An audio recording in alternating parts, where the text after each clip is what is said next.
यानी मेरी समझ से बाहर है कि ये हर वक्त एक ही इनके काम है कि सियासतदानों को गालियां दो, सियासतदान बुरे हैं। वो भाई आपको ये सारा करने का क्या फ़ायदा होता है? आप ये भी कौम को बताया करें ना। ये सारा का सारा आपने जो भी कहानी सुनाई है सब झूठ पे मबनी है। कोई इसके अंदर हकीकत नाम की चीज़ ही नहीं है कि जी हुकूमत नहीं है, लीडरशिप नहीं। कौन कर रहा है सारे काम जो बैठ के? और ख़ुद ब खुद आसमानों से फरिश्ते आके काम कर रहे हैं यहाँ पे। भाई हुकूमत कर रही है ना। मियाँ मोहम्मद नवाज शरीफ साहब के नुमाइंदे जो हैं वो हर जगह काम कर रहे हैं, बयानात दे रहे हैं, नैरेटिव बिल्ड कर रहे हैं, जो कुछ कर सकते हैं वो लोग कर रहे हैं। और वो क्या करें?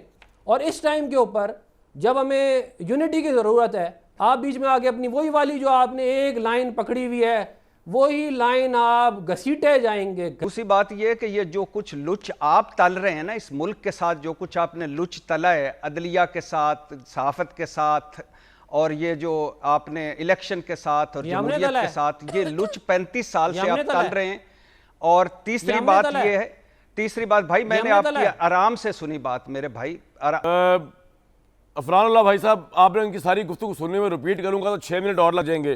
कहने का मतलब ये भट्टी साहब का कि basically Shehbaz Sharif as a leader, as a prime minister has failed to emerge, has failed to unite the nation. ये भट्टी साहब का ये एनालिसिस है।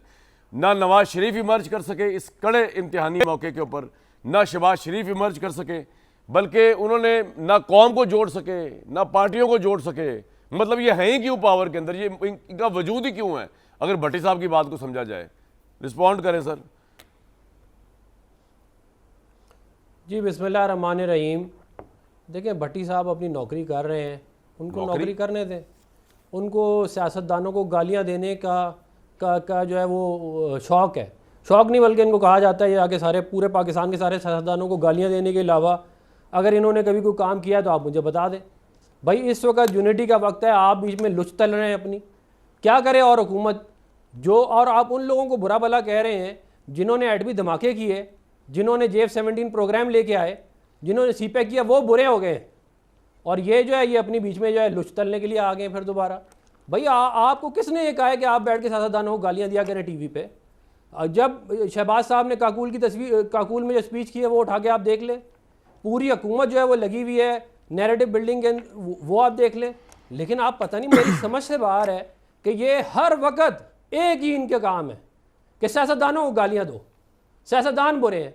वो भाई आपको ये सारा करने का क्या फ़ायदा होता है? आप ये भी कौम को बताया करें ना। ये सारा का सारा आपने जो भी कहानी सुनाई है सब झूठ पे मबनी है। कोई इसके अंदर हकीकत नाम की चीज़ ही नहीं है कि जी हुकूमत नहीं है, लीडरशिप नहीं। कौन कर रहा है सारे काम जो बैठ के? और ख़ुद ब खुद आसमानों से फरिश्ते आके काम कर रहे हैं यहाँ पे। भाई हुकूमत कर रही है ना। मियाँ मोहम्मद नवाज शरीफ साहब के नुमाइंदे जो हैं वो हर जगह काम कर रहे हैं, बयानात दे रहे हैं, नैरेटिव बिल्ड कर रहे हैं, जो कुछ कर सकते हैं वो लोग कर रहे हैं। और वो क्या करें? और इस टाइम के ऊपर जब हमें यूनिटी की ज़रूरत है, आप बीच में आके अपनी वही वाली जो आपने एक लाइन पकड़ी हुई है वही लाइन आप घसीटे जाएंगे। मतलब कान पक गए हैं वही वाली बात सुन। मतलब इस मुल्क में सारे अच्छे हैं, सारे इदारे अच्छे हैं, सारे नेक हैं, सारे जो है वो 5 वक्त के नमाजी हैं। सारे बुरे हैं तो सियासतदान बुरे हैं। मतलब आप कोई शर्म कर लें यार, कोई खुदा का खौफ कर लें। हमारा जंग का माहौल बना हुआ है, हम यहाँ पे कौमी यकजहती की कोशिश कर रहे हैं, कौमी यगानगत की कोशिश कर रहे हैं, और आप अपनी वो लुच तलने के लिए बैठ गए फिर दोबारा अपनी मुलाजमत चलाने के लिए। कब तक आप लोग बैठ के टीवी पे सियासतदानों को गालियाँ देना बंद करें?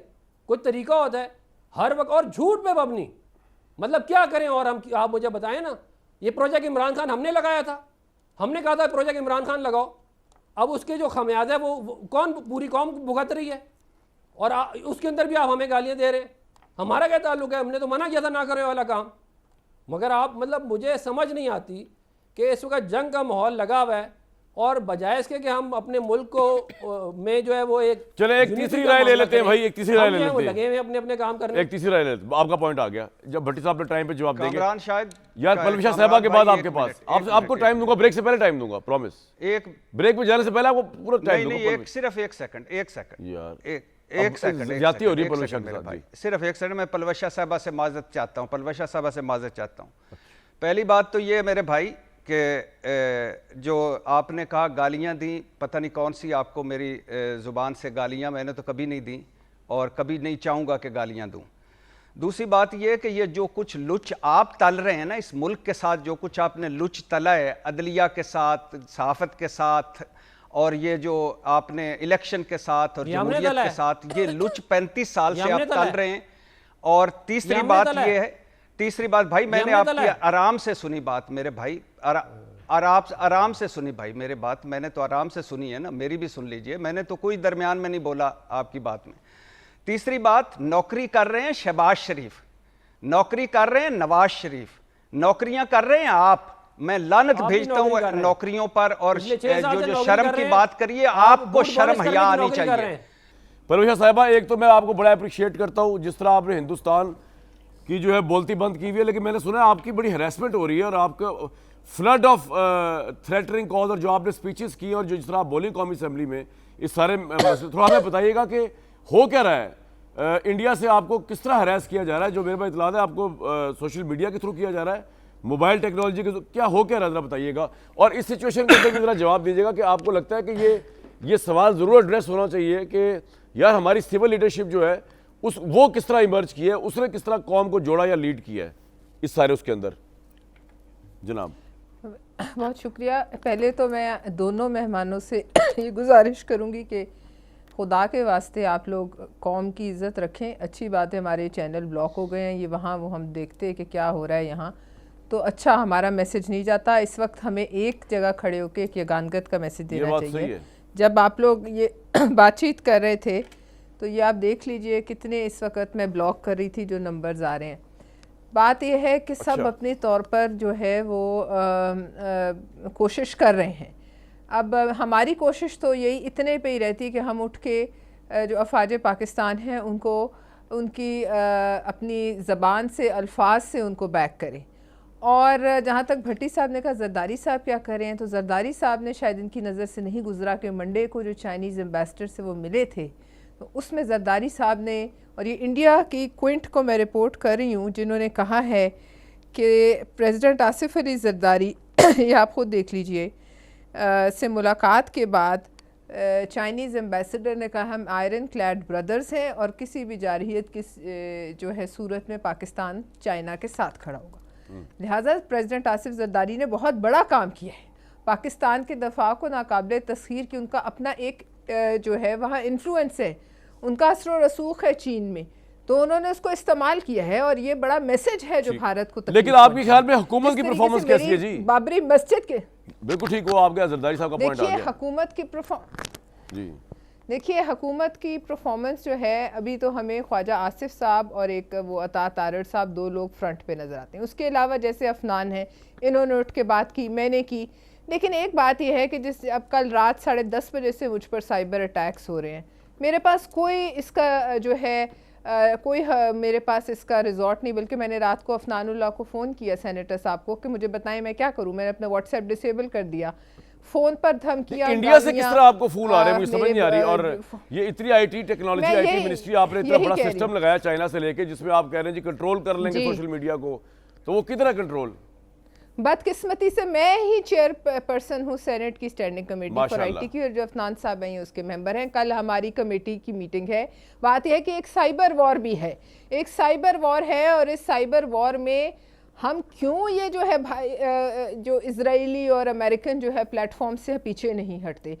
इस मामले में मुझे लगता है कि हुकूमत की जो पॉलिसी है वो कमज़ोर है। ये देखिए, फ़ौज ने जो करना है ना मुझसे पूछ के करना है ना आपसे पूछ के करना है, उनका अपना निज़ाम है। वो हर वक्त, जैसे उसमें हम भी ब्रीफिंग में थे, उन्होंने कहा कि जब हम हालत अमन में होते हैं तो हम जंग की तैयारी कर रहे होते हैं, हम हालत अमन में आराम से नहीं बैठे होते, हम उस वक्त इस लम्हे की तैयारी कर रहे होते हैं।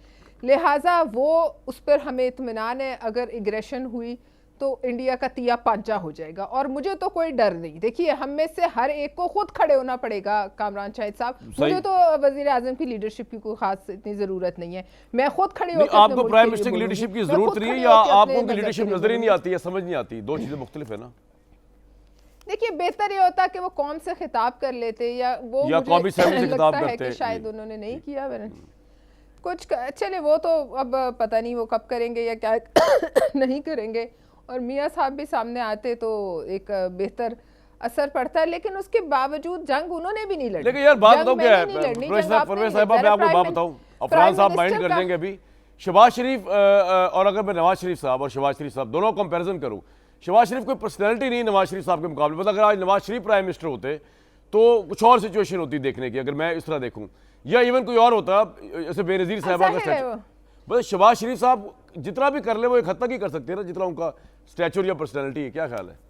मतलब मेरा पर्सनल ओपिनियन में भी हम कंप्लीटली ये रॉन्ग। आपकी बात सही है, आपकी बात सही है, लेकिन अब हम पे देखिए, पहली बात है हमने पहल नहीं करनी, और अगर क्योंकि जंग नवाज गले में शरीफ पड़ साहब ने जाए तो हम मोदी पीछे साहब को नहीं एंगेज कर हटते। दिया था। मतलब ये तो हमें लेकिन- माननी पड़ेगी ना, चाहे जितना हम नवाज शरीफ साहब के सियासी नजरिए से इख्तिलाफ रखें, बट ही इज देखिए, गॉट हिम एंगेज। वो एक जी जी एंगेज होकर भी हमें एंगेज किया, लेकिन मोदी के दिमाग में जो खन्नास है वो कोई एंगेजमेंट नहीं निकाल सकती। वो पाकिस्तान की मजहबी आर्मी तौर पर निकालेगी जो जनाब, और नफरत है, पाकिस्तान का आर्मी मजहब से चीफ, आप फिक्र ना नफरत है। करें परवेश साहबा। तो मुझे देखिए ना, वो नहीं, लेकिन एक बात मैं बता दूं, आज मैं इंडिया को फिर आग लगाने के लिए और तत्ते तवे पे बिठाने के लिए कहना चाहती हूँ, इंशाअल्लाह ताला अगले 23 मार्च को सदर आसिफ अली जरदारी लाल किले के सामने सलामी के चबूतरे पर पाक फोर्ट से सलामी लेंगे। वाह। और वो वक्त दूर नहीं है, सुन लें सारे। जी। इन्होंने जिस तरह मुझे ट्रोल किया, जिस तरह मुझे डरा, जो लफ्जों की गोलाबारी से कौन डरती है, वो असल गोलों से क्या लड़ेगी। वाह। दूसरी बात मैं आपको बताऊं कि अनकरीब इस बड़े सगीर पाको हिंद में एक